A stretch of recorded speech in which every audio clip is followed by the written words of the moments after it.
हमें छोड़ेगा नहीं।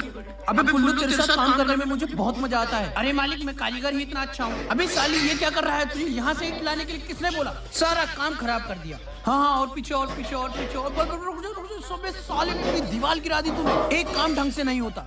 देखो इस बार कोई गलती नहीं होनी चाहिए। अबे हरामखोर पकड़ो पकड़ो पकड़ो। अब तो पक्का मालिक नौकरी से निकाल दे। काम हो गया बेटा नीचे आ जा।